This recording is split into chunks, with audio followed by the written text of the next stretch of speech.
रात को रामू जूली के कमरे में आया और बोला, मैम साहब खाना लगा दूं क्या? जूली ने कहा, मुझे अभी भूख नहीं है। फिर वह बोली, रामू मेरा एक काम करोगे? रामू बोला, बिल्कुल करेंगे मैम साहब। जूली ने कहा, रामू मेरी तबीयत ठीक नहीं लग रही है, थोड़ा तेल गर्म करके लाओ और मेरे हाथ पैर दबा दो और मेरी मालिश भी कर देना। रामू बोला, ठीक है मैम साहब, हम तेल गर्म करके लाते हैं। जूली ने उस समय गाउन पहना हुआ था और वह बिस्तर पर लेट गई।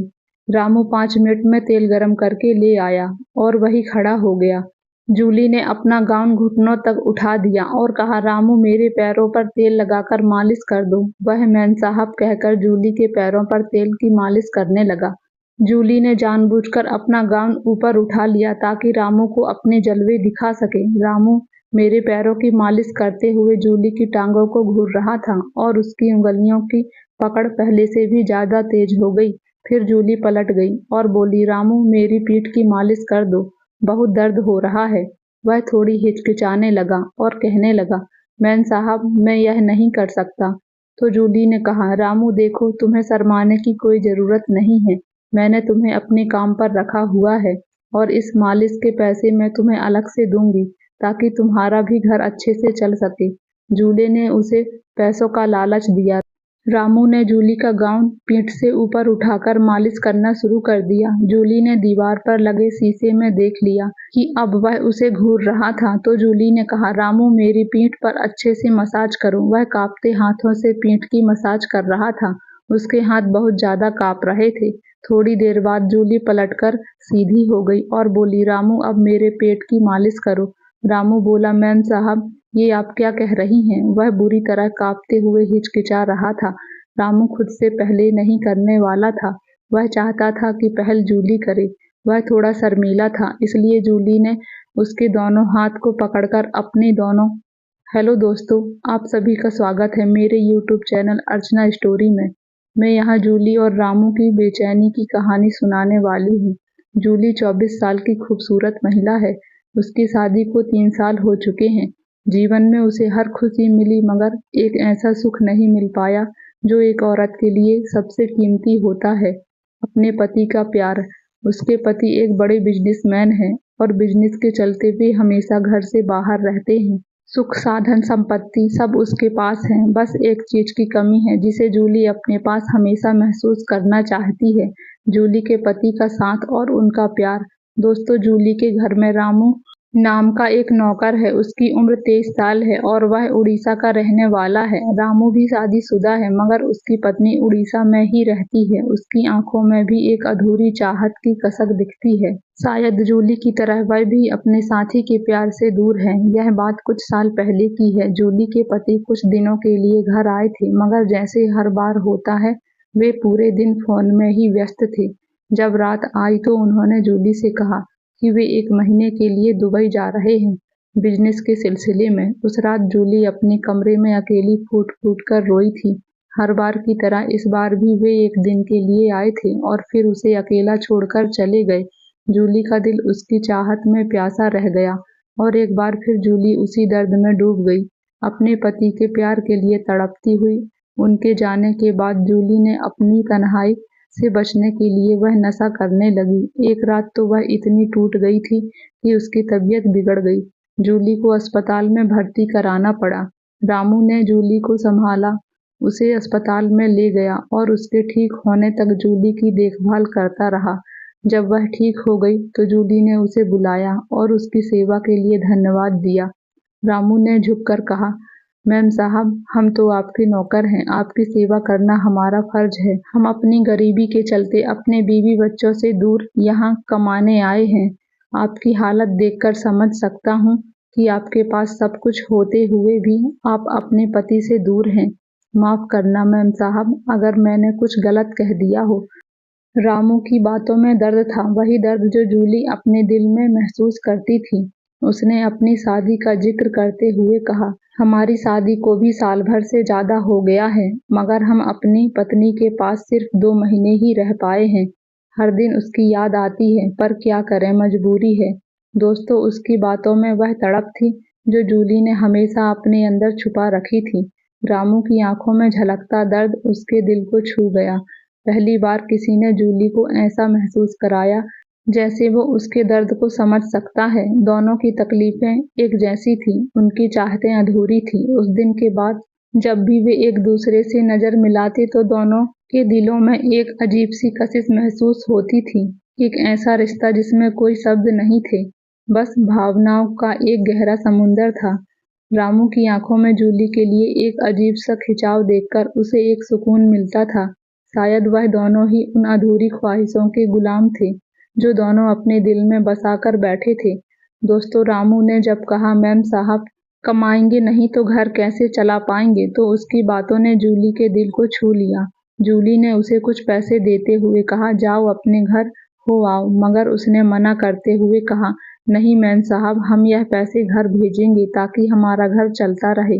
मैं यहीं रहकर आपकी सेवा करूंगा। वैसे भी मालिक घर पर नहीं है तो मेरा फर्ज है कि मैं आपका ख्याल रखूं। आपकी बातों में अपने घर वालों के लिए प्यार और जिम्मेदारी देखकर जूली को एहसास हुआ कि यह साधारण सा इंसान अपनी पत्नी को कितना चाहता है और एक मेरे पति हैं जिन्हें मेरी जरा भी परवाह नहीं है। जूली को रामू की आंखों में वही तड़प नजर आने लगी जो जूली के दिल में भी थी। तभी जूली के मन में ख्याल आया कि शायद हम दोनों एक दूसरे की इस तड़प को मिटा सकते हैं। दोस्तों, उस दिन से जूली रामू को एक अलग नजर से देखने लगी। एक दिन रामू घर में सफाई कर रहा था और उसने सिर्फ एक हाफ पैंट पहन रखी थी। उसकी गठीली बाहें और गठीला बदन देखकर जूली के अंदर एक हलचल सी मचने लगी। जूली को उसका पास आना अच्छा लगने लगा था और अब उसने ठान लिया था कि रामू के पास उस खालीपन को भरूंगी जो मेरे जीवन में है। उसे अपनी ओर आकर्षित करने के लिए वह नए नए तरीके अपनाने लगी।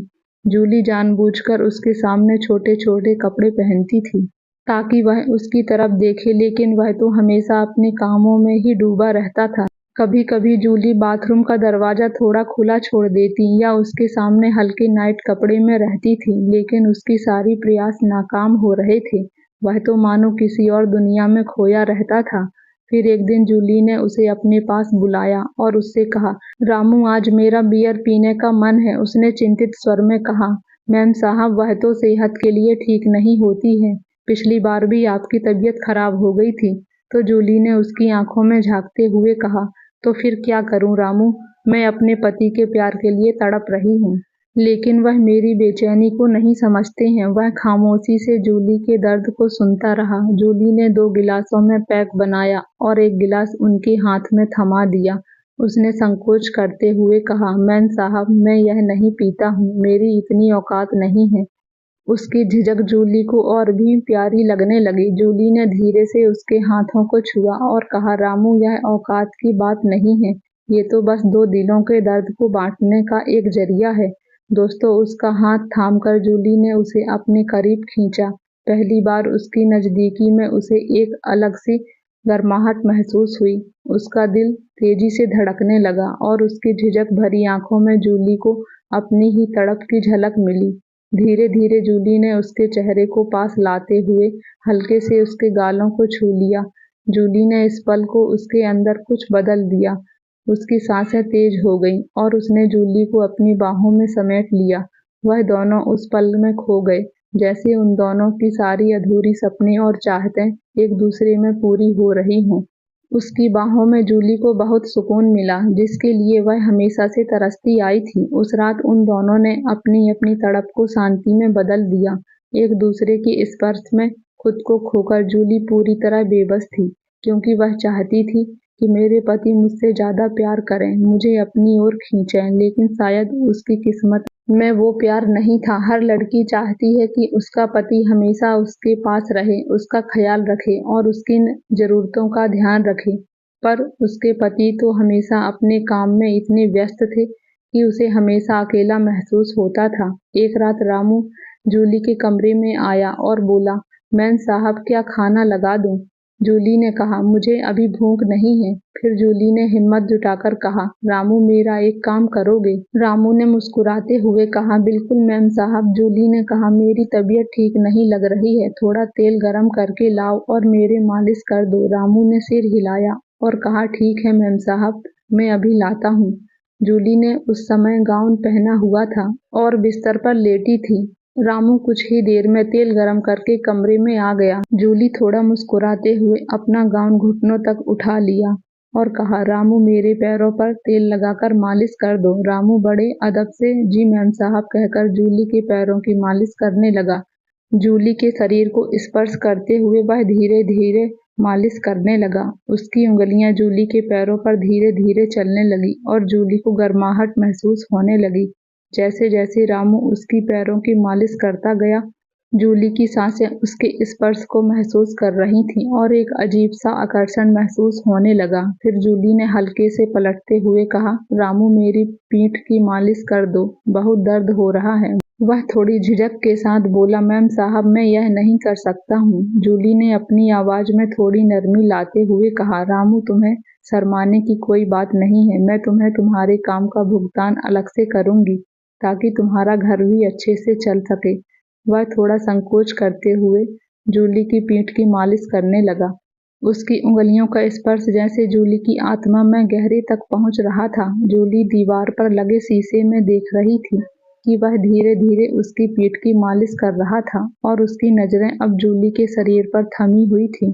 जूली ने कहा, रामू अच्छे से मसाज करो। वह कांपते हुए हाथों से पीठ की मसाज कर रहा था और जूली को महसूस हो रहा था कि हम दोनों की तड़प अब एक दूसरे में ढल रही थी। जूली बिस्तर पर लेटी थी, उसकी आंखें हल्की सी झुकी हुई थीं और मन में कुछ बेचैनी थी। वह जानती थी कि उसका पति बहुत व्यस्त है और उसे कभी खुद के लिए वक्त नहीं निकाल पाता है। उसकी स्थिति समझने वाला कोई नहीं था और यही कारण था कि उसने रामू से बात करने का फैसला किया। वह एक समझदार इंसान था और जूली को उसके साथ एक कनेक्शन महसूस होता था। रामू से जूली ने धीरे से कहा, क्या तुम मेरी मदद कर सकते हो? उसकी आवाज में कुछ अलग ही भावनाएं थीं, जैसे वह खुद को जरा सी राहत देना चाहती हो। रामू थोड़ी देर के लिए चुप रहा, फिर उसने हल्की सी मुस्कान के साथ कहा, मैम साहब आप बताइए क्या करना है? जूली ने धीरे से कहा, मुझे कुछ अच्छा महसूस करना है, बस थोड़ा आराम चाहिए। क्या तुम मेरी मदद करोगे? सिर्फ एक बार। रामू को जूली की आवाज में एक शांति और भरोसा दिखा, जिसे रामू ने महसूस किया। रामू ने आहिस्ता से कहा, मैम साहब अगर आप आराम चाहती हैं तो मुझे खुशी होगी कि मैं आपकी मदद कर सकूं। उसने तेल को गरम किया और जूली की तरफ बढ़ाया। जैसे ही रामू ने जूली की पीठ पर तेल लगाया तो उसे एक सुकून का एहसास होने लगा। जूली ने गहरी सांस ली, जैसे उसे कुछ राहत मिल रही हो। रामू का स्पर्श धीरे धीरे, जैसे उसने हर मूवमेंट को समझा हो। दोस्तों, जूली ने उससे और अधिक आरामदायक महसूस कराने के लिए कहा, थोड़ा और दबाओ रामू, ऐसा लगता है कि दर्द कम हो रहा है। रामू ने ध्यान से उसकी पीठ की मालिश की और धीरे धीरे उसके शरीर के हर तनाव को कम करने का प्रयास किया। इस पल में जूली को महसूस हुआ कि कभी कभी सही वक्त और सही लोग आपके जीवन को सुकून और समझ सकते हैं। वह जानती थी कि रामू सिर्फ एक कामकाजी व्यक्ति था, लेकिन आज वह जूली को एक दोस्त की तरह समझ रहा था और यह उसके लिए बहुत मायने रखता था। तुम्हारा बहुत धन्यवाद रामू, जूली ने कहा और उसकी आंखों में हल्की सी नमी थी जो एक गहरी राहत को व्यक्त कर रही थी। रामू ने मुस्कुराते हुए कहा, मैं हमेशा आपकी मदद करने के लिए यहाँ हूँ। अगर आपको कभी भी जरूरत हो तो मुझे बताइए। इतना सुनने के बाद जूली ने अपनी बाहों में उसे कसकर जकड़ लिया, लेकिन रामू ने उसे एक झटके में खुद से दूर कर दिया और जूली के पैरों से चादर को उठाकर उसके बदन को ढक दिया। वह सिर झुकाकर अपने हाथ जोड़कर खड़ा हो गया और बोला, मैम साहब यह हमसे नहीं होगा। हम अपनी पत्नी से बहुत प्यार करते हैं और हम अपनी पत्नी के साथ बेवफाई नहीं कर सकते हैं, ना ही अपने मालिक के साथ गद्दारी कर सकते हैं, वरना हम गद्दार कहलाएंगे। मैम साहब हम गरीब जरूर हैं, लेकिन अपनी मेहनत का खाते हैं। हम जानते हैं कि मालिक आपको छोड़कर कई कई महीने तक विदेश में रहते हैं, लेकिन इसका मतलब यह नहीं कि आप मालिक के साथ बेवफाई करें। आप मालिक से प्यार से बात करके देखिए, शायद वह आपकी बात मान जाएं। जब हम अपनी पत्नी के बिना उसकी यादों के सहारे जी सकते हैं तो आप क्यों नहीं? आखिर प्यार और विश्वास भी तो कोई चीज होती है। आखिर मालिक बाहर रहकर इतनी मेहनत करते हैं, वह भी तो आपकी ही खुशी के लिए करते हैं। रामू की बातें सुनकर जूली का सिर शर्म से झुक गया। उससे आंखें भी नहीं मिला पा रही थी। उसकी एक-एक बात जूली के कानों में जलते हुए तेजाब की तरह लग रही थी, क्योंकि वह सच कह रहा था। रामू हाथ जोड़कर बोला, मैम साहब, अब मैं आपके घर में काम नहीं कर सकता हूँ। मैं कल ही यहाँ से चला जाऊँगा और कोई दूसरी नौकरी तलाश करूँगा। जूली ने उसे रुकने का कहा, ऐसा मत करो, मैं अपनी गलती के लिए बहुत शर्मिंदा हूँ। तुम क्यों नौकरी छोड़ रहे हो? तो रामू ने सिर झुकाते हुए कहा, नहीं मैम साहब, अब हमारा यहाँ से चले जाना ही ठीक होगा। जब जब हम आपको देखेंगे तो शायद हम आपसे नजरें नहीं मिला पाएंगे और ना ही आप हमसे। आप भी जवान हैं और हम भी जवान हैं, कहीं हम बहक ना जाएं। हमें बहुत डर लगता है, इसलिए हमारा यहाँ से चले जाना ही ठीक है। जूली ने हाथ जोड़कर रामू से माफी मांगी और कहा, जो भी गलती मैंने की उसके लिए मुझे माफ कर दो। रामू, मैं थोड़ी देर के लिए बहक गई थी। पता नहीं कैसे मेरे दिल और दिमाग में शैतान ने कब्जा कर लिया था। रामू ने सिर झुकाकर कहा, मैम साहब, आप हमसे माफी ना मांगे। इस उम्र में इंसान से कभी कभी गलतियां हो जाती हैं। आप मालिक से बात करें, सब कुछ ठीक हो जाएगा। इतना कहकर अगले ही दिन रामू अपना सारा सामान लेकर जूली के घर से हमेशा के लिए चला गया। जाते जाते उसने जूली को माफ कर दिया था, लेकिन जूली की गलतियों की वजह से बेचारे रामू को यह नौकरी छोड़नी पड़ी। जूली ने अपनी गलतियों की वजह से एक अच्छे भोले भाले और शरीफ नौकर को खो दिया था। तो दोस्तों, यह थी आज की कहानी। इस कहानी के बारे में आपकी क्या राय थी, यह कमेंट बॉक्स में ज़रूर बताएं। अगर आपको यह कहानी पसंद आई हो तो वीडियो को लाइक करें और अर्चना स्टोरी चैनल पर नए हैं तो इस चैनल को सब्सक्राइब और बेल आइकन पर क्लिक करके इसे ऑन पर सेट कर लें, ताकि आपको नई वीडियो की सूचना तुरंत मिलती रहे। कहानी में यहाँ तक बने रहने के लिए आपका बहुत बहुत धन्यवाद। मिलते हैं ऐसे ही एक नई कहानी में।